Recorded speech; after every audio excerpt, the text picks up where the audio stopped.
नमस्कार. तर आज आपल्यासोबत आहेत बजरंग धामणेकर. बजरंग धामणेकरांच्याबद्दल सांगायचं झाल्यास ते एक लेखक, एक वाचक आणि एक वृक्षप्रेमी आहेत.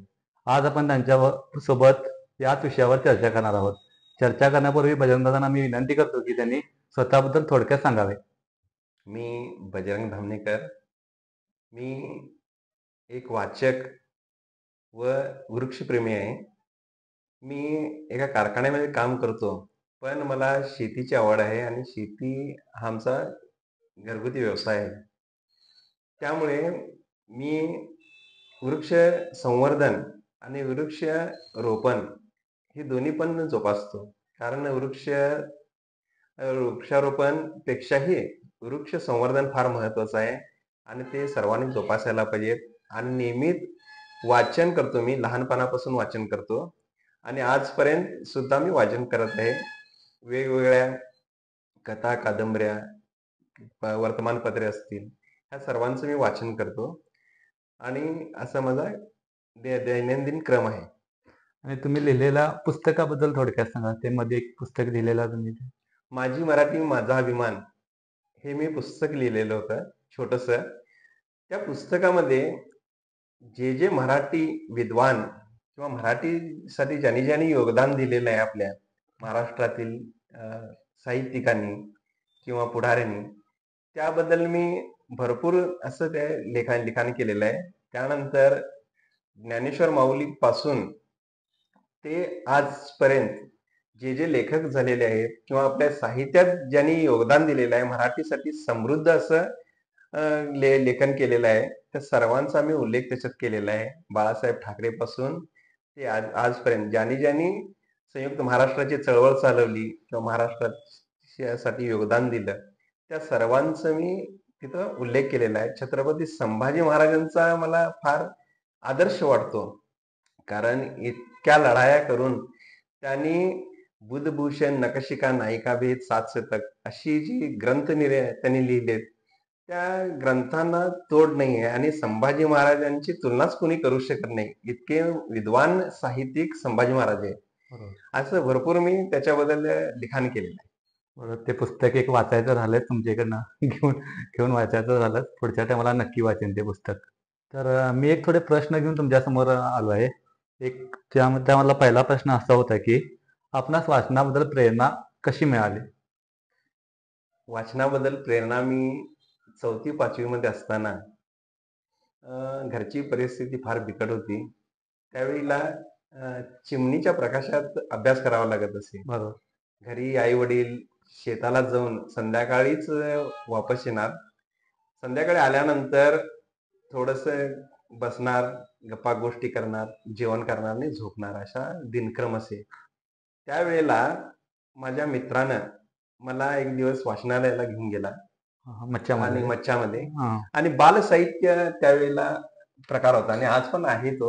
लहान पुस्तकं मिळत होती, 8-10 पानांची, बरोबर. लहान मुलांसाठी वाचण्यासाठी. त्यातील पुस्तक मला एक त्यांनी घेऊन दिला आणि त्या पुस्तकाचं नाव होतं सिंड्रेला. ते पुस्तक मी घरी घेऊन आलो आणि चिमणीच्या प्रकाशामध्ये घरातील सर्व मंडळी माझ्या आजूबाजूला बसली आणि मी त्यांना ती गोष्ट वाचून वाचून दाखवलं, आपण. सिंड्रेलाची. ती गोष्ट त्यांना इतकी आवडली, कारण त्यावेळेला रात्रीचे आई-वडील मुलांना गोष्टी सांगत असत व आजी-आजोबा नातवांना गोष्टी सांगत असत आणि ते फार बरं वाटत होतं. कारण त्याच्यातून वे करमणूक होत होती आणि बुद्धीला चालना मिळत होती. बरोबर. कारण त्या इसापच्या कथा वगैरे त्यावेळेस सांगत असत. अशातून माझं वाचन वाढत गेलं आणि त्या वाचन वाढल्यामुळे रोज मी वेगवेगळी पुस्तकं आणत होतो घरी आणि ती वाचून दाखवत होतो. त्यामुळे वाचनाची आवड निर्माण झाली. बरोबर. त्यानंतर छोटी पुस्तकं वाचता वाचता मी त्याच्यातून मोठी पुस्तकं वाचायला लागलो. कथा, कादंबऱ्या ह्या रोज कमीत कमी 20-25 पानं मी वाचन करत होतो त्यावेळेला पण. आणि ह्याच्यातून माझी बुद्धी विकसित होत गेली आणि वाचनाची आवड पण फार निर्माण झाली. त्यानंतर मी मोठी श्रीमान योगी, छत्रपती शिवाजी महाराज, त्यानंतर अशी बरीच पुस्तकं वाचायला चालू केली आणि ह्याच्यातून उत्कंठा निर्माण झाली. छत्रपती शिवाजी महाराजांच्या इतिहासाची मला आवड निर्माण झाली. बरोबर. त्यानंतर इतिहास मला आवडू लागला व त्याच्यातून मी इतिहासाचं जास्ती वाचन करू लागलो आणि त्यानंतर मी बऱ्याच इतर साहित्य जोपासू लागलो. कारण ही कथा कादंबऱ्या वाचतेवेळीच 3 प्रकारचे पेपर वाचत होतो त्यावेळेला, की सकाळ, पुढारी, तरुण भारत असे पेपर वाचत होतो आणि त्याच्यातून वाचन वाढत गेलं आणि आजपर्यंत ते वाचन माझं कायम निरंतर चालू आहे. आता तुम्ही जेवढे पुस्तकं वाचन केला, त्यामधील तुमचं आवडतं पुस्तक कोणतं? आवडतं तसं सांगता येणार नाही, कारण मला सर्वच पुस्तकं आवडतात. हां, कारण मी पुस्तकांवर कंटाळा कधी करत नाही. बरोबर. जास्त म्हणजे मला अंधश्रद्धेविरोधातील पुस्तकं आवडतात. हां, कारण विज्ञानवादी जी पुस्तकं आहेत, बरोबर. ती आवडतात. इतिहासाची चिकित्सा करणं मला आवडते. हां, हां. कारण कुणीही काहीतरी सांगितलं आणि ती मी तशीच गोष्ट घेतलो, असं कधी झालेलं नाही. कोणी त्याच्यातील काहीतरी चुकीचा संदर्भ दिला किंवा काहीतरी चमत्कार त्याच्यात जर घातलेला असेल, हां, हां. तर तो चमत्कार केलेला होता की नाही, हे मी आणि त्याच्या संदर्भाची पुस्तकं हाताळतो बरोबर. आणि ह्याच्यातून मला ती आवड निर्माण होते जास्त. म्हणजे वाचनच फक्त करून चालणार नाही, हां, हां. तर त्या वाचनाला चिकित्सेची जोड द्यायला पाहिजे. तुम्हाला चिकित्सा जर वाचनाची करता येत नसेल, तर ते वाचन पण काय कामाचं नसतंय. आणि वाचनातून कृतिशील वाचन हे राहायला पाहिजे. बरोबर. आपण फक्तच वाचन केलं आणि तुमची जर कृती शून्य असेल त्या वाचनाला अनुसरून, तर ते पण वाचन काही कामाचं नसतंय. अशा प्रकारे वाचनाचे प्रकार मी हाताळत गेलो. मी सहजरित्या केलेलं वाचन जे म्हणतो, हां. रोज तरुण भारत, पुढारी, सकाळ जे पेपर असतील, एक वेळेला चुकीची माहिती सकाळला देतील किंवा पुढारीला देतील असं. पण त्याचा संदर्भ इतर पेपरांमध्ये असतोच. बरोबर. मग त्याच्यासाठी त्या 3 प्रकारचे मी पेपर वाचत होतो. त्यानंतर फावल्या वेळेतील वाचन जे असतंय, ते कथा, कादंबऱ्या ह्या मी कायम वाचत होतो. त्या जास्ती म्हणजे बाबा कदम असतील, हां. अण्णाभाऊ साठे असतील, त्यानंतर साळुंखे यांचं चिकित्सक लेखन, त्यानंतर बाबासाहेब पुरंदरे यांचं छत्रपती शिवाजी महाराजांचं पुस्तक असेल किंवा मी त्याच्यात काही कॅटेगरीज असं काही केलेलं नाहीये. हां. लेखकांना तुच्छ लेखणं किंवा असं बरोबर. काही केलेलं नाही. कारण सर्वांचं मी वाचन जास्तीत जास्त केलेलं आहे. आणि मला ते वाचन आवडलेलं आहे. कुणाच्या थोड्याफार त्रुटी असतात वाचनामध्ये किंवा लिखाणामध्ये. त्या मी कधी त्या पाहिल्या नाहीत. परंतु त्या त्रुटी काय आहेत, हे चिकित्सक वाचन करून मी अनुभवलेले आहेत आणि मी ते वाचन कायम चालू ठेवलेलं आहे. आता मी पण वाचनाला सुरुवात केली आहे. मग आमच्यासारख्या नवीन वाचकाला तुम्ही कोणती पुस्तक वाचावं असं सजेशन कराल? आता तुमची आवड कुठल्या विषयात आहे, ती फार महत्वाची आहे. कारण तुम्ही जर आध्यात्मिक क्षेत्रात जर असाल, तर तुम्ही छोटी-छोटी पुस्तकं वाचू शकता किंवा शिवलीलामृत बरोबर. किंवा सिद्धांत बौद्ध कथासार, काशीखंड कथासार, नवनाथ कथासार हे वाचू शकता किंवा तुम्ही जर वारकरी संप्रदायातील असाल, तर छोटी-छोटी चरित्र मिळतात. हां, हां. एकनाथ महाराजांचं चरित्र असेल, ज्ञानेश्वर माऊलींचं चरित्र असेल किंवा संत जनाबाईंचं चरित्र असेल.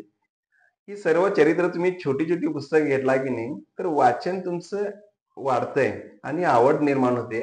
त्याच्यातून ते छोट्या पुस्तकातून तुम्ही त्यांच्या मोठ्या ग्रंथाकडे वळू शकता. ज्ञानेश्वरी असेल, या तुकारामांची गाथा असेल हां, हां. किंवा एकनाथी भागवत असेल. हे सर्व तुम्ही हे वाचन वाढवू शकता. आता मी एक वारकरी आहे. पण मी जेव्हा वारकरी संप्रदायाचे कुठलेही पुस्तक वाचायला चालू करतो, तेव्हा त्याच्यामधले शब्द आहेत ते मला फार कठीण जातात.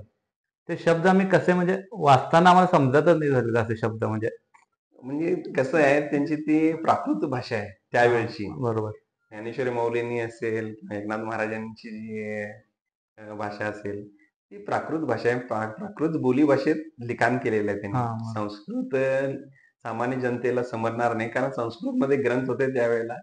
सामान्य जनतेला त्याचं ज्ञान नव्हतं संस्कृतचं आणि दुसरं म्हणजे यांच्यासाठी ते उपलब्ध सुद्धा नव्हते. संस्कृतचं अ, अज्ञान होतं. हां, हां. त्यामुळे सर्व लोकांना भागवत धर्म समजावा, भक्ती मार्ग समजावा, ह्याच्यासाठी सोप्यात सोप्या पद्धतीनं जर कोणी लिखाण केलेलं असेल तर ज्ञानेश्वर माऊलींनी केलेलं आहे. बरोबर. आणि सर्वांसाठी ते आदरणीय झालेलं आहे किंवा प्रिय झालेलं आहे. म्हणून आजपर्यंत लोक ज्ञानेश्वरीची पारायण करतात, बरोबर. तुकाराम गाथीची पारायण करतात. बरोबर. ते त्यांच्या प्रेमामुळे आणि त्यांना जे सुलभ प्रत्येकाच धर्माची द्वार खुली केल्यामुळे सर्वजण त्याच्या जातीभेद नाही, धर्मभेद नाही, कोणीही त्याच्यासाठी हे किंवा त्याच्यासाठी कोणते नियम नाहीत बाबा असंच करायला पाहिजे, तसंच करायला पाहिजे, त्यात सोवळं सोवळं काही नाहीये. हा हा. ते धर्म हे नाम सोपेरे रामकृष्ण गोविंद हे सांगण्याचा प्रयत्न ह्या सर्व संतांनी केलेले आहेत. चोखामेळा असतील, ह्या सर्व संतांनी केलेत आणि सर्व संतांनी हे लिखाण करून धर्माची द्वार सर्वांना खुली करून दिलेत, भक्तीची द्वार खुली करून दिली. आता दुसऱ्या प्रश्नाकडे वळूया. आपण वाचनाशी निगडीत कसं राहिला? वाचनाशी निगडीत राहायचं म्हणजे माझा दैनंदिन क्रम होता तो. कारण संध्याकाळी कामावरून जर आलो तर मी वाचन करतच होतो. हा, हा. कमीत कमी 8-10 पानं तरी वाचतच होतो. आणि हम्म. मला रहस्य कादंबरी वाचन मध्ये फार इंटरेस्ट आहे. बरोबर. आणि त्यामुळे अण्णाभाऊ साठेंच्या मला ग्रामीण ज्या कथा कादंबऱ्या होत्या हा, किंवा ह्याच्या जे व्यंकटेश मांडुळकरांच्या कादंबऱ्या आहेत, बरोबर. ते ग्रामीण कथा मला फार आवडत. कारण आमचं जीवन ग्रामीण भागामध्ये गेलेलं आहे, हा. बालपण वगैरे, आणि ते संस्कृती मला फार आवडते. शेतकऱ्यांची संस्कृती असेल किंवा इतर संस्कृती असतील किंवा इतिहास असेल, बरोबर. इतिहास मला फार आवडतो. हा हा. मग ह्या ह्याच्यातून मी वाचन करत गेलो आणि ती वाचनाची आवड मला कायमच आहे. आता मी पण प्रयत्न करायला खरं मला तेवढी आवड आवड आहे वाचनाची. तर वाचतो एक दिवस दुसऱ्या दिवशी ते वाचन केलं लक्षात राहत नाही असं होतंय. त्याबद्दल काय सांगू शकाल? वाचन करतेवेळी प्रसन्न वातावरण पाहिजे. हा हा. डोकीमध्ये कोणत्याही प्रकारचे ताणतणाव नसावा आणि बाहेरच्या जगाचा विचार माणसानं सोडून हा हा. वाचनामध्ये झोकून जेव्हा देतोय तो माणूस, त्यावेळेला तो वाचनाशी निगडीत असतोय. नाहीतर काय होतंय, समोर पुस्तक असतंय हा. आणि विचार सर्व बाहेरच्या होय. बरोबर. प्रकरणाकडे होय. असतात. कारण इकडे काय झालं असेल, तिकडे काय झालं असेल, तो असं म्हटला, तो तसं म्हटला. बरोबर. ह्या गोष्टी सर्व बाजूला ठेवून आपण वाचनामध्ये झोकून दिलो की नाही, हा तर वाचन तुमचं समृद्ध होतंय आणि स्मरणात सुद्धा राहतंय. हा. तुम्ही किती वाचता हे महत्वाचं नाही, तुम्ही काय वाचता आणि काय लक्षात? किती लक्षात ठेवता हा, हे बरोबर. फार महत्वाचं आहे. हा, बरोबर. ह्या प्रकारे वाचन केला की नाही तर तुमचं जीवन समृद्ध होत आहे आणि वाचनातून चांगले संस्कार निर्माण होतात. बरोबर. तुम्हाला अनेक ह्याची म्हणजे आयुर्वेदाशी निगडीत गोष्ट सांगतो तुम्हाला. हा. जो माणूस रात्रीचं 8-10 पानं वाचन करतोय, बरोबर. त्याला रात्रीची चांगली झोप येते.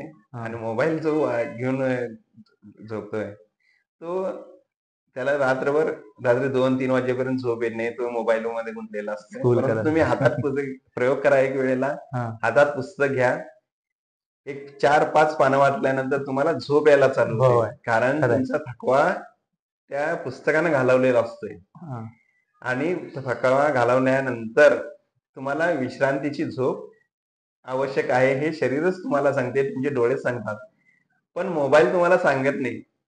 मोबाईलचा चक्रव्यूह असा आहे, तुम्ही जर घेऊन बसला तर रात्री 3 वाजले तरी तुम्ही मोबाईल ठेवत नाही. नाही नाही, खरं कारण आहे. हे खरं आहे. तुमचे निद्रानाश होते त्याच्यातून. हो, ते म्हणजे खरं आहे. आणि ते त्याच्यातून स्मरण काही पण राहत नाही. मोबाईलच्या स्मरणात तुम्ही काही राहत नाही तुम्हाला. हा. कारण आज तुम्ही जे काय मोबाईलवर बघायलाय की नाही, तुम्ही उद्या तुम्हाला आठवण नसते. आठवण होते. परंतु बरोबर. एक जर तुम्ही पुस्तक जर वाचला हा. तर तुम्हाला शेवटपर्यंत त्या पुस्तकात काय लिहिलेलं आहे, कोणत्या विषयावर आहे पुस्तक, हे सर्व तुम्हाला समजते. आता तुम्ही सांगितल्याप्रमाणे तसा नक्की प्रयत्न करतो. आता ह्यापुढे तुम्ही सांगितल्याप्रमाणे नक्की प्रयत्न करेन. आता पुढच्या प्रश्नाकडे वळूया.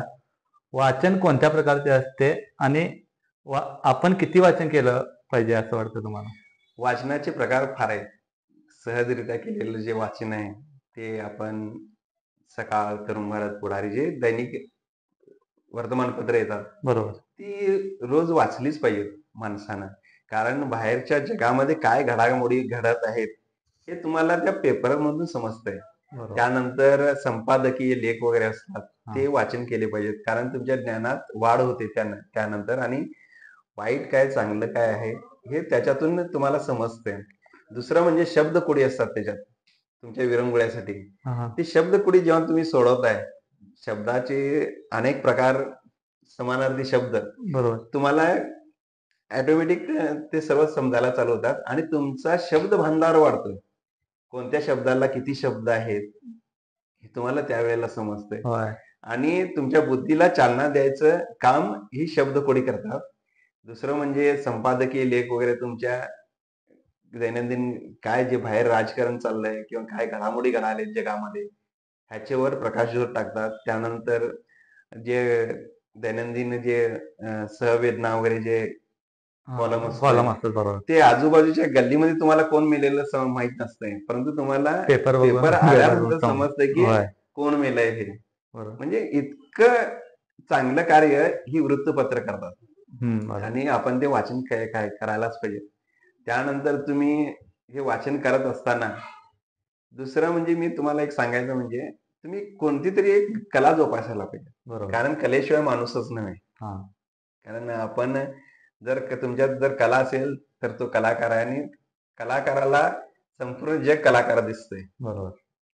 समजले. म्हणजे तुम्ही त्या नजरेतून पाहू शकता, सौंदर्याच्या नजरेतून पाहू शकता जगाकडे किंवा इतर समोर आलेल्या माणसाकडे सुद्धा तुम्ही त्या कलाकाराच्याच नजरेनं पाहू शकता आणि तुम्ही त्यांचा आत्मसन्मान किंवा स्तुती करायला शिकता.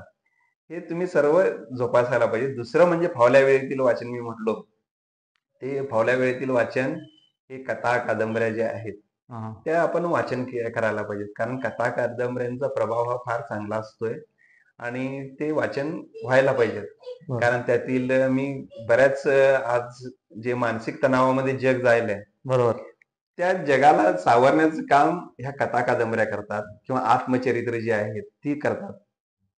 कारण लक्ष्मण गायकवाडांचं एक उचल्या म्हणून पुस्तक आहे. उचलले. उपेक्षित व्यक्ती आहे उचल्या. लक्ष्मण मानेंचं उपरा आहे. हा. अशी बरीच पुस्तकं आहेत. किशोर शांताबाई काळे हा. यांचं कोल्हाट्याचं पोर म्हणून आहे. ही बरोबर. पुस्तकं जर तुम्ही तेव्हा वाचला तर आत्महत्येकडे कोणीही प्रवृत्त होणार नाहीत. आणि आपल्या जीवनातील जे आपण जे दुःख म्हणतो ती दुःख जर आम्ही त्यांच्याशी तुलना केली हा. तर त्याने इतके दुःखात आहेत, आम्ही फार सुखी आहे हे फार तुम्हाला उमजतंय. बरोबर. कारण आम्ही त्यांचं जर तुलना करून पाहिली, अण्णाभाऊ साठेंचं तुम्ही जीवन घ्या, हा. त्यांचा संघर्ष बघा, एक वेळ वाचा अण्णाभाऊ साठेंचा संघर्ष आणि त्यांनी दिलेलं महाराष्ट्रासाठी, संयुक्त महाराष्ट्रासाठी योगदान बघा. त्या व्यक्तीकडे कुठेही राजकारण नाही, बरोबर. कुठेही त्यांचं नेतेपणा नाही आहे. हा. एक सामान्य कार्यकर्ता म्हणून यांनी जी महाराष्ट्रात संयुक्त महाराष्ट्राच्या चळवळीची ज्योत पेटवली हा. ती आजपर्यंत तेवत आहे. आणि त्यांच्या प्रेरणेतून आजही सामान्य माणूस ह्या चळवळीत सहभागी होत आहे. आणि अण्णाभाऊंची माझी मायना गावाकडे राहिली, हा, माझ्या गाणं जीवाची आहे. होती या होय. गाणी. तुम्ही एक वेळ ऐका ती लावणी, म्हणजे छक्कड लावणीचा प्रकार आहे तो. लावणीचा प्रकार. ते ऐका. त्यानंतर जग बदल घालून निघाव सांगून गेले मला भीमराव, हे ऐका तुम्ही. वाचनाबरोबरच तुम्हाला गाणी ऐकायची सवय व्हायला पाहिजे, चित्रपट पाहायची सवय असायला पाहिजे. कारण चित्रपटातून बरंच प्रबोधन होत आहे, परंतु काय पाहायचं आणि काय नाही हे तुम्ही ठरवायला आम्ही पाहिजे. ठरवायला पाहिजे. बरोबर. मोबाईल म्हणजे अल्लाउद्दीनचा दिवा आहे. होय. तुम्ही जे काय असं जे स्लायडिंग करता नाही असं स्कूल ते स्लायडिंग केला की नाही तुम्हाला जगातील माहिती येते त्याच्यावर. आणि जगातील ज्ञान या मोबाईल मध्ये आहे. होय. उपयोग कसा करून घ्यायचा, मनोरंजनासाठी करायचा की की ज्ञानासाठी ज्ञानासाठी करायचा, करायचा. हे सर्वांच्या हातात आहे. कारण ज्ञानासाठी उपयोग करून घेतला तर तुम्ही उत्तुंग शिखरावर पोहोचाल बरोबर. आणि मनोरंजनासाठी उपयोग करून घेतला तर तुम्ही खड्ड्यात जाल. हे खड्डा. दोन पर्याय आहेत जे काय वाचक किंवा जे आमचे Viewers. प्रेक्षक बघत हा. आहेत त्यांच्यासाठी हाच संदेश आहे. ओके. आता तुमची आणि आमची ओळख वाचनालयाच्या माध्यमातून झाली. मच्छाच्या बालशाही सार्वजनिक वाचनालयाबद्दल थोडक्यात जरा वाचनालयाबद्दल थोडक्यात मला सांगाल तर बरं होईल. वाचनालय सुरुवात म्हणायची हा. तर त्या वेळचे जे युवक होते हा. त्यांनी फार कष्टातून ते वाचनालय निर्माण केलेलं आहे. कारण मच्छेगावची ब्रह्मलिंगची जत्रा होती हा 1973 ला. त्यावेळेला जत्रेच्या निमित्तानं नाटक शिकत होते लोक बरोबर. आणि कला जोपासत होते त्यावेळेला. हा. आणि आजही बऱ्याच आपण खेड्यांमध्ये बघतो युवक कला जोपासतात आणि ती कलेला महत्व देतात लोक, आणि त्यांचा आम्ही आदर करायला पाहिजे खरं तर. कारण असे कलाकार ह्याच्या पुढेही होणे कठीण आहे. होय, आता इकडं कारण नाहीच, खानापूर बघा तेवढंच कलेच्या उरलंय. माध्यमातून समाजातील विकृती नाटकातून हा. त्यांनी जनतेसमोर मांडत असतात बरोबर. आणि जनता सुद्धा त्या कलेला दाद देत असते. बरोबर. आणि ह्यांचं त्या टाईपनंच नाटक होतं गावामध्ये. आणि त्या नाटकाच्या स्टेजवर युवकांनी 5 पुस्तकं आणून तिथं अनाऊन्स केलं की आम्ही 5 पुस्तकं घेऊन वाचनालयाची सुरुवात करत आहे. हा. कोणाला वाटेल काय हास्यास्पद आहे, होय, 5 पुस्तकं आणून वाचनालय वाचनालय स्थापन कसं करायले, होय, असं आजकालची लोक म्हणतील. म्हणतील खरं आहे. पण त्या 5 पुस्तकातून आज 3,500 आमच्याकडे पुस्तके आहेत बरोबर. सर्व वाचनालयामध्ये. आणि वाचनालय. निरंतर वाचनालय चालू आहे. मच्छे गावातील युवक आजही त्याच प्राकर्षानं आणि त्याच उमेदीनं ते वाचनालय चालू ठेवलेलं आहे. वाचन करतात, त्याच्यातून व्याख्यानं घेतात किंवा महाराजांचा इतिहास लोकांपर्यंत पोहोचवायचा प्रयत्न बरोबर. करतात. त्यानंतर मराठ्यांचा इतिहास लोकांपर्यंत पोहोचवायचा प्रयत्न करतात आणि सर्वजण त्यासाठी कार्यरत आहेत. त्यांचं आम्ही खरंच अभिनंदन करायला पाहिजे होय, त्या सर्वच युवकांचं. खरंच आहे. कारण इतर गावामध्ये वाचनालय असलेली बंद पडलेली आहेत, परंतु आज 50 वर्ष झाली आमचं जे वाचनालय आहे ते त्याच प्राकर्षानं आज आमचे युवक चालवते. कारण हे श्रेय जे असेल तर प्रत्येक एक साखळी असते. बरोबर. सुरुवातीपासूनची आजपर्यंतची साखळी कुठेही कमकुवत झालेली नाहीये, त्यामुळे ती तुटलेली नाहीये. बरोबर. ज्यावेळेस कुठेतरी एक साखळी कमकुवत एकच जरी त्यांची ती कांड जे म्हणतो ते गाठी तुटलं असते. गाठ, हा. तर ती साखळी तुटते. हा. पण तसं काहीही झालेलं नाहीये. त्या भक्कमपणे साखळी आजपर्यंत 50 वर्ष चाललेली आहे. आणि ते श्रेय सर्व 50 वर्षाच्या साखळीमध्ये जे कार्यरत जे कार्यकर्ते आहेत, कार्यकर्ते त्यांना वाचक. हे श्रेय द्यायला पाहिजे. बरोबर. कारण आम्ही आज लहानपणापासून तिथं आम्ही कार्यरत आहे. आज 50 वर्ष आम्हाला झालेली आहेत, परंतु कमीत कमी एक 35 वर्ष तरी मी तिथे कार्यरत आहे. आणि आजपर्यंत युवकांना मी ते प्रोत्साहन देत आहे. युवकांच्या हातात ते आम्ही दिलेले आहे. हा. आणि त्या प्रकाराने ते सर्व भक्कमपणे चांगल्या प्रकारे चालवत आहेत. आता वाचनालयाच्या पुढच्या ध्येयाविषयी काय सांगू शकाल तुम्ही? वाचनालयामध्ये काय ध्येय ठेवून तुम्ही काम करता आता सगळे? वाचनालयामध्ये म्हणजे शालेय मुलांना विज्ञानवादी बनवणे, हा. त्यानंतर आपल्या साहित्याची, आपल्या मराठी भाषेची ओळख करून देणे चांगल्या प्रकारे, मराठीची गोडी लावणे, हा आमचा फार मोठा उद्देश आहे. हा तर खूप. कारण मराठी पासून माणूस अलिप्त होत चाललेला आहे. ह्या म्हणजे बोगस जे आजकाल चाललेलं आहे, इंग्लिशचे फॅड वगैरे. इंग्लिश विरोध नाही आमचा, पण इंग्लिश ही ह्याची भाषा आहे, म्हणजे व्यवसायाची भाषा होऊ शकते. परंतु दैनंदिन आई बाबा ही भाषा जर तुम्ही जोपासत नसाल आणि मराठी तुम्हाला जर माती माहीत नसेल, मराठीचा स्वाभिमान माहीत नसेल, तर ती भाषा लोप होत जाते. त्याच्यासाठी आम्ही मराठीचा स्वाभिमान जागृत करण्याचं कार्य वाचनालयातून चाललेलं आहे. आणि वेगवेगळ्या माध्यमातून राष्ट्रपुरुषांची जयंती असेल किंवा त्यांचे कार्य असेल, तर ते आम्ही त्यांच्यापर्यंत पोहोचवायचा प्रयत्न करतोय. आणि ऑनलाईन आम्ही सत्र वगैरे घेतो, शुक्रवारचं सत्र. त्यानंतर आम्ही संगणक सुद्धा आणलेले आहेत वाचनालयामध्ये. संगणकांची ओळख, कारण आज डिजिटल युग आहे आणि त्या डिजिटल युगाची माहिती व्हावी, त्या संगणकांची माहिती व्हावी. आता लाठी-काठी नको मुलांच्या, कॉम्प्युटरचा माऊस असायला हवा, लेखणी असायला हवी, ह्याच्यासाठी आम्ही कार्यरत आहे. आणि हे जर आमच्या मराठा समाज किंवा मराठी असतील, त्या सर्वांनी हे जर अनुकरण केले की नाही, त्यांनी शिक्षणाची उत्तुंग शिखरं पार करतील, यात काही शंका नाही. आमच्या प्रेक्षकांना मी सांगू इच्छितो की दर शुक्रवारी बाल शिवाजी सार्वजनिक वाचनालयातर्फे फेसबुक लाईव्ह होत आहे. त्या लाईव्ह मध्ये तुम्ही सर्वजण नक्की सहभागी व्हा. पुढचा प्रश्न असा होता की वाचकांना, विद्यार्थ्यांना आपण काय संदेश देऊ शकाल? वाचक व विद्यार्थ्यांना मी एकच संदेश देऊ शकतो, की त्याने नियमित वाचन करावं. कारण शेतकऱ्यानं नांगराला कंटाळायचं नसतंय. बरोबर. एका कामगारानं कामाला कंटाळायचं नसतंय. त्याचप्रमाणे एका विद्यार्थ्यानं वाचनाला कंटाळायचं नसतंय. कारण त्यांचा मूळ गाभा तो आहे. विद्यार्थी घडतोय कुठून? वाचनामधून. वाचनातून. आणि बरोबर. त्याने वाचनाचं जर त्याला कौशल्य नसेल, त्याच्यात आणि बरीच कौशल्य आहेत. संभाषण कौशल्य आहे. आता तुम्हाला जर वाचन केलेलं असेल आणि तुम्हाला जर मांडता येत नसेल ते, हां. लोकांना सांगता येत सांगता येत नसेल, नसेल बाय. ते संभाषण कौशल्य पण पाहिजेत.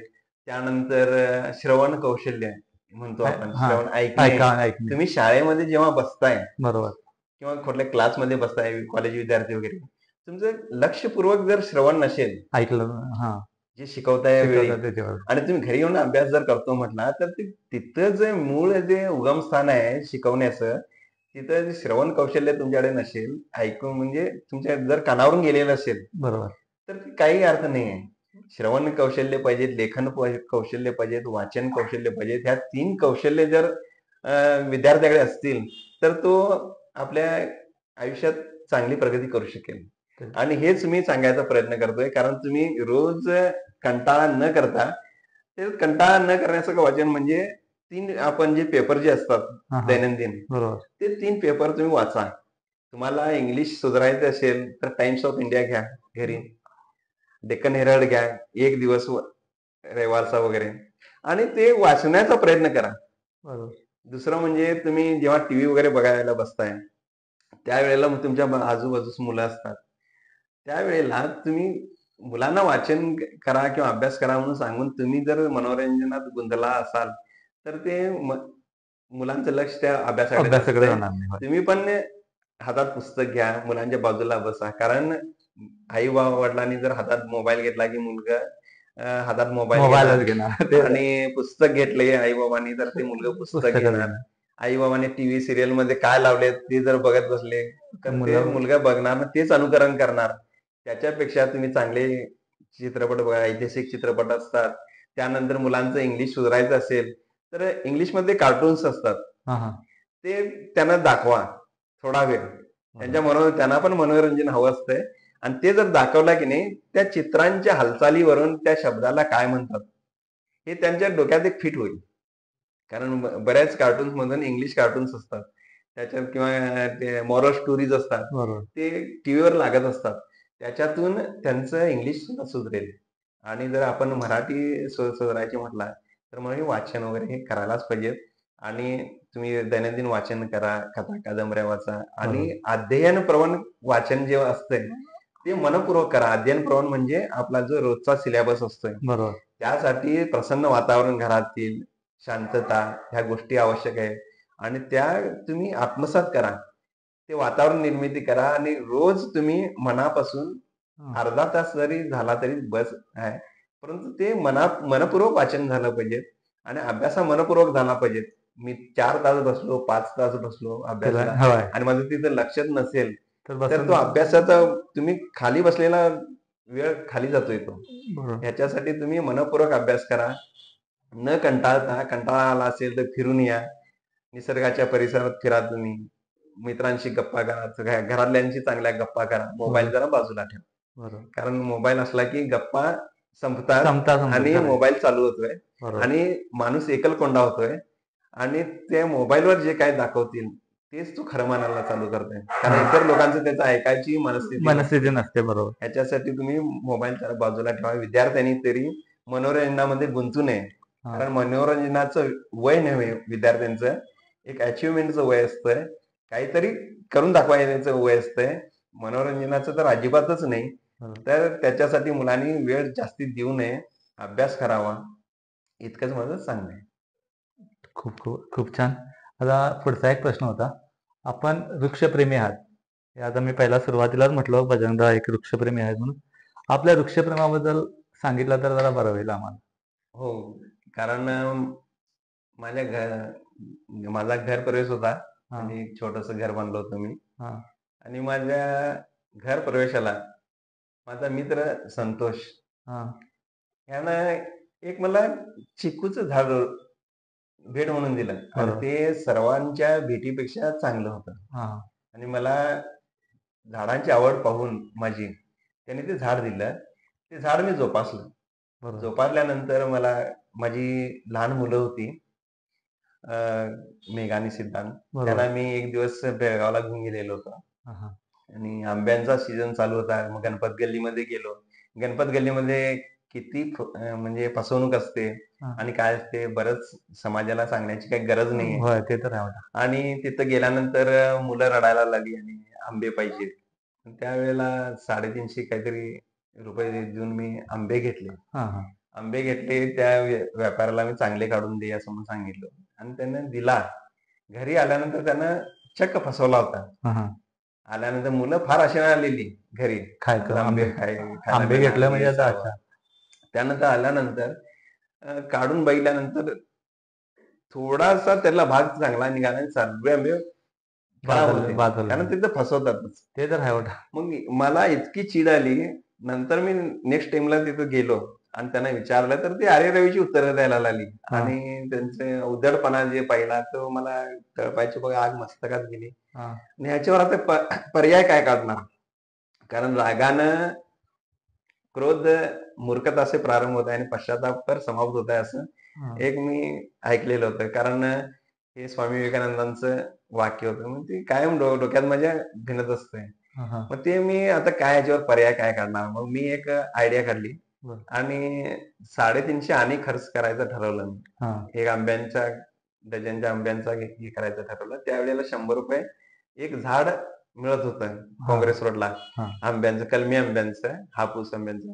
हां, हां. त्यामुळे मी 3-4 झाडं आणली तिथून आणि ती 4 झाडं लावली आणि त्या मुलांना सांगितली, ही 4 आंबे हे जी झाडं आहेत, बरोबर. तुम्हाला हापूस आंबे देणार आणि त्यांची तुम्ही जोपासना करा. म्हणजे मी पण त्याच्यात सहभागी झालो आणि ती झाडं लावली. ती झाडं लावल्यानंतर मला आवड निर्माण झाली. रोज त्यांचं एक त्यांची कला होत होती. मग कारण आज एक आला. पालवी फुटली, होय. दुसऱ्या दिवशी एक पालवी फुटली. त्यांना काय झालंय काय? ते त्या झाडामधले रोज मी त्यांच्याशी फिरू लागलो. त्यांच्याशी ठराव. अनामिक गप्पा चालू झाल्या हां, हां. झाडांशी बरोबर. आणि एक प्रेम वाढलं. मग ते रोज कंटाळा आला की त्या झाडातनं फिरत होतो. त्यानंतर मी कमीत कमी आता एक 150च्या आसपास मी आज झाडं लावलेली आहेत. हां, माझ्या हां. मुलांचा वाढदिवस असेल, हां, हां. तर मी वृक्षारोपण करून वाढदिवस साजरा करतो. काही विकृती आम्ही जास्त काय म्हणजे करतच नाही. हां, हां. कारण केक आणण्यापेक्षा एक ₹300-400 चा केक आणण्यापेक्षा त्याच्यात एक 4 झाडं येतात. होय. ती 4 झाडं लावणे आणि ती जोपासणे ह्याच्यातून आवड निर्माण झाली आणि हे मी वाढवत गेलो. त्यानंतर मी एक संकल्प केला. हां, हां. दरवर्षी 2 तरी झाडं लावायची आणि ती वाढवायची. वाढवायचं म्हणा. मग ते दरवर्षी मी 1-2 तरी झाडं लावतोच आणि हां. त्यांची जोपासना करून संवर्धन सुद्धा करतो. कारण वृक्षारोपणापेक्षा वृक्ष सं संवर्धन हे फार संवर्धन महत्वाचं फार आहे. महत्वाचं आहे बघा. आज बऱ्याच संघटना आपण पाहतो, की बरेच वृक्ष लावतात आणि एक दिवस फोटो सेशन झालं, की ते दुर्लक्ष करून टाकतात. त्या झाडांची आठवण सुद्धा राहत आठवण नाही. सुद्धा राहत नाही. पण तुम्ही एकच झाड लावा आणि ते एक झाड चांगल्या प्रकारे वाढवा. हजारो झाडं निर्माण होतील प्रत्येकाच्या हातून आणि बरोबर. प्रत्येकानं ते एक संकल्प करायला पाहिजे, की 1-2 तरी मी झाड लावणार आणि त्याच्यातून माझं पर्यावरण राखणार. प्रत्येकाच्या घरी जागा असेल असं काही नसतंय. परंतु कुंडीत तुम्ही झाडं लावू शकता बरोबर. आणि फुलझाडं लावू शकता. तुमच्या घरातील जे वेस्ट फूड म्हणजे अन्न असतंय किंवा काही जे असतंय, बरोबर. ते तुम्ही त्या झाडांना घालू शकता. पाणी असेल, ते झाडांना घालून हे करू शकता आणि त्याच्यातून पर्यावरण सुद्धा चांगल्या प्रकारे राखेल आणि वृक्ष संवर्धन होईल. चांगला प्राणवायूचा मुबलक पुरवठा होईल पुरवठा होईल. आणि अशा गोष्टीतून मी हे वाढवत गेलो आणि त्याच्यानंतर मला आज माझ्याकडे मी सांगायचं तुम्हाला एक उद्देश म्हणजे माझ्याकडे पूजा करते वेळी कमीत कमी 8-10 प्रकारची फुलं असतात. हां, हां. फळं मी विकत आणत नाही. दुसरी गोष्ट म्हणजे माझ्या चिक्कू, डाळिंब असेल किंवा केळी, पेरू हां, हां. अशी घरचीच फळं असतात बरोबर. जास्त करून आणि ती फळं मी वाढवलेल्या झाडांची फळं त्या देवाला देवातून अर्पण करतेवेळी मनात एक समाधान असतंय. मग सर्व प्रकारची माझ्याकडे ती फळं उपलब्ध आहेत. सुपारी असेल, सुपारीचं झाड आहे. हा हा मूळच्या वाढदिवसा दिवशी लावलेलं आज भरपूर सुपाऱ्या मिळतात. त्यानंतर पानांचं झाड आहे, या वेल आहे. ती वेल पानांच्या पानविडा मी तीच सुपारी घेतो, तोच पानविडा घेतो आणि अभिमानाने मी ते देवाजवळ अर्पण करतो. अशा भरपूर गोष्टी आहेत तुम्ही करू शकता. कारण तुळस मी आयुर्वेदासाठी जास्त वापरतो आणि त्या तुळशीच्या समर्पण जेव्हा मी त्या भगवंताला करतो, त्यावेळेस मानसिक मला समाधान असतंय. कारण माझ्या पाड्यातील तुळस आपण बऱ्याच वेळा बघतो, की ह्याच्यातून तुळस तोडून आण, त्याच्यातून तुळस तोडून आण, होय असं करतात किंवा आंब्याच्या डाळ्या आण, इकडून आण, तिकडून आण. का तुमच्या देवाला कष्ट फार महत्वाचे असतात आणि तुम्ही घेतलेले कष्ट तीच पूजा असते. बरोबर जर तुम्ही वृक्ष संवर्धन करत नसाल, वृक्षतोड करत असाल, तर ती पूजा सुद्धा व्यर्थ जाते. बरोबर कारण तुम्ही निसर्गाची हानी करत आहात म्हणजेच भगवंताची हानी करत आहात. हे एक ब्रीद वाक्य डोक्यामध्ये ठेवायला पाहिजे. कारण निसर्ग तुम्ही जोपासला की निसर्ग भगवंत आम्हाला ऑटोमॅटिक तुम्हाला आम्हाला जोपासतोय. किंवा निसर्ग म्हणजेच भगवंत आहे आणि त्या भगवंताची तुम्ही सेवा करा, त्याचं संवर्धन करा, इतकं माझं सांगणं आहे. आता हे तर खूप छान झालं. आता पुढचा एक प्रश्न होता. परवा मी तुमच्या घरी आलेलो आणि तिथं संगीताचे काही वाद्य होती. तबला, पेटी वगैरे. ही तबलाची पण तुम्हाला केव्हापासून आवड आहे? तबला, संगीत वगैरे? संगीत म्हणजे काय झालं होतं, मी शेतामध्ये जात होतो. हा हा म्हणजे वाचनाची फार आवड मला. बरोबर मग त्यावेळेला मी शेतामध्ये वाळकांची आळी घालत होतो आणि पाणी घालण्यासाठी घागर घेऊन जात होतो हा तांब्याची. बरोबर मग ते टाइम तिथं राखण करावी लागत असे. होय मग मला गाणी म्हणायची फार आवड. हा हा गाणी आवडतात मला जास्त. मग मी ते घागरीवर हाताने वाजवत होतो. हा मग एक वेळ बाजूच्या शेतामधून बाया आल्या आणि इतकं छान वाजवत आहे असं म्हटले. मग थोडी जरा ऊर्जा मिळाली हा हा आणि तिथं थांबलो मी. माझ्या वाचनालयामध्ये टेबल होत असं. होय कोणी नसलं की त्या टेबलावर मी असं हात मारून हात गाणं म्हणत मारत होतो. मग एक दिवस माझा मित्र हा आज म्हणजे माझ्यापेक्षा त्यांनी फार मोठे आहेत, श्रीधर सुतार म्हणून.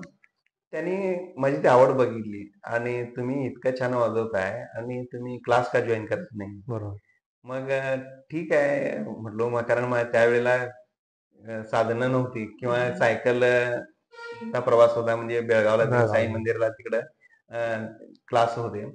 मग तिथं त्यांनी मला स्वतः घेऊन जाऊन मला तिथे जॉईन केले हा आणि हा तिथून मला ती आवड निर्माण झाली. त्यानंतर मी वारकरी संप्रदाय, त्यानंतर हरिमंदिर, या सर्वीकडे मी जात होतो आणि माझी ती कला जोपासत होतो आणि ते कलेतून जो आनंद मिळतोय वाद्यातून, संगीत नाद परब्रह्म म्हटले बरोबर भगवंतांनी.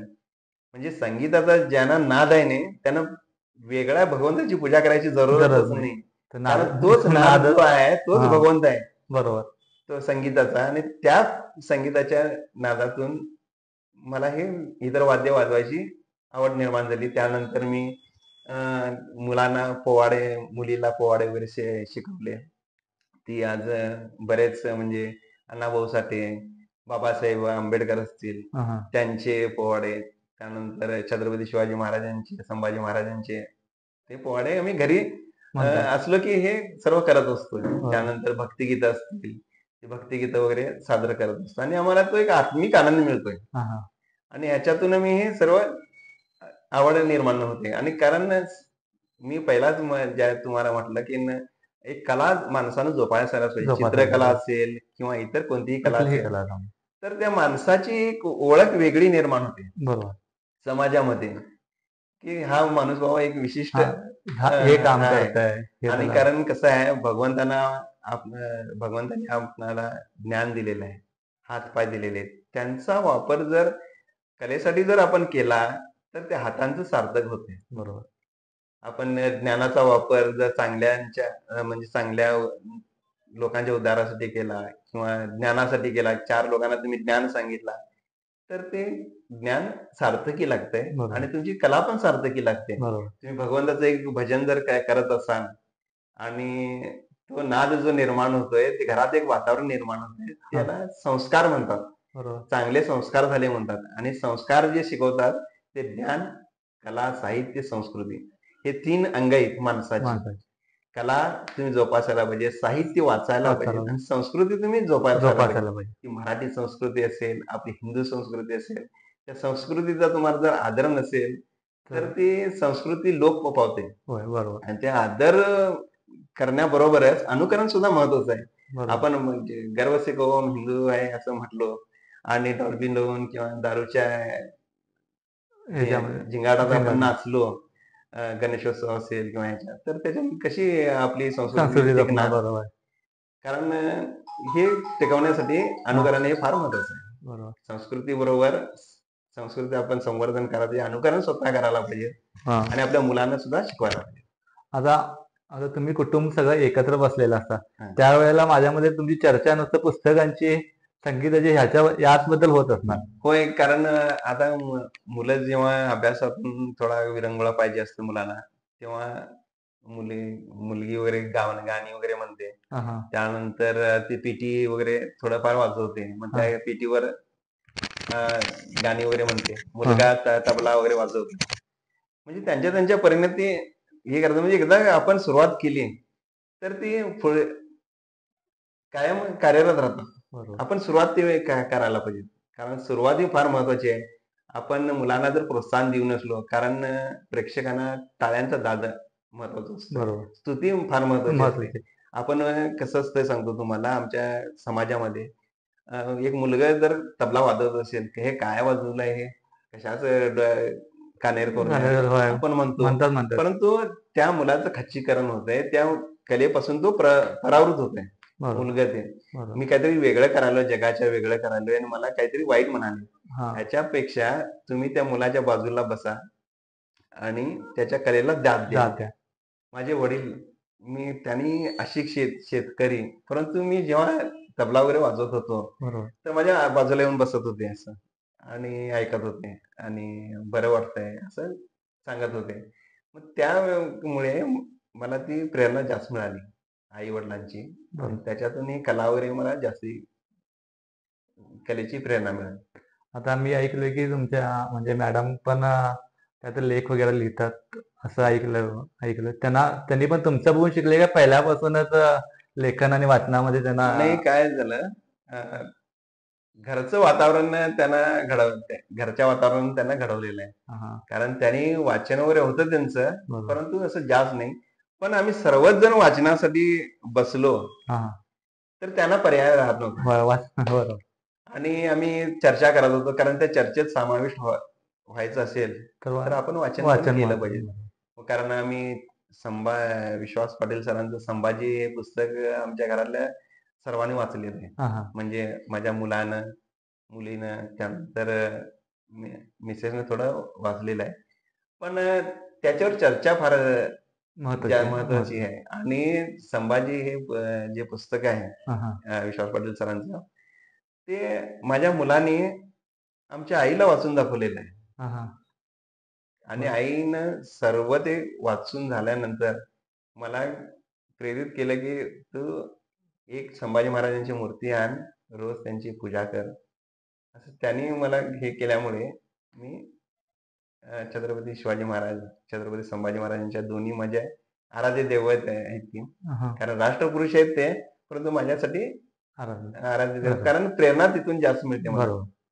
कारण ऊर्जा जी जगण्याची जी आहे ते संभाजी महाराजांच्या चरित्रातून, ज्यांनी संभाजी महाराजांचे चरित्र वाचलंय ते कुठेही हताश किंवा निराश होत नाहीत, असा माझा तरी अनुभव आहे. कारण संभाजी महाराजांचा इतिहास आपण पाहिला, त्यांनी फार संकटांना तोंड दिलेलं आहे.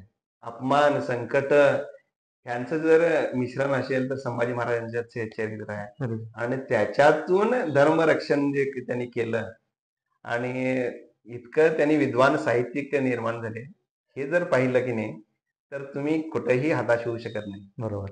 असं त्यांचं चरित्र आहे आणि त्या चरित्रातून आपण प्रेरणा घेतली पाहिजे आणि सर्वांनी त्याचा अनुकरण करायला पाहिजे. कारण राष्ट्रपुरुष हे फार महत्वाचे आहेत, समाज सुधारक महत्वाचे आहेत, त्याच्यात आपण कॅटेगरीज करायची नाही. खरं तर आजची चर्चा माझ्यासाठी आणि सगळ्यांसाठी एक नवीन प्रेरणा ठरलेलं. आता जाताना आमच्या प्रेक्षकांना काय सांगाल तुम्ही? जातेवेळी प्रेक्षकांना मी इतकं सांगू शकतो, कारण तुम्ही हा जो व्हिडिओ बघितला त्या व्हिडिओमध्ये मी ह्याच्या अगोदर कधी व्हिडिओ बनवलेला नाही. बोलण्यात काही त्रुटी असतील तर आपण माफ करावं. दुसरं म्हणजे विद्यार्थ्यांनी अभ्यासाशी निगडीत राहावं. वृक्षारोपणाबरोबर वृक्ष संवर्धन सुद्धा करावं. नियमित वाचन करावं आणि वाचनाबरोबरच आपली बुद्धिमत्ता, चांगले संस्कार हे विकसित करावेत, इतकंच मी सांगतो आणि मी आपली रजा घेतो. धन्यवाद.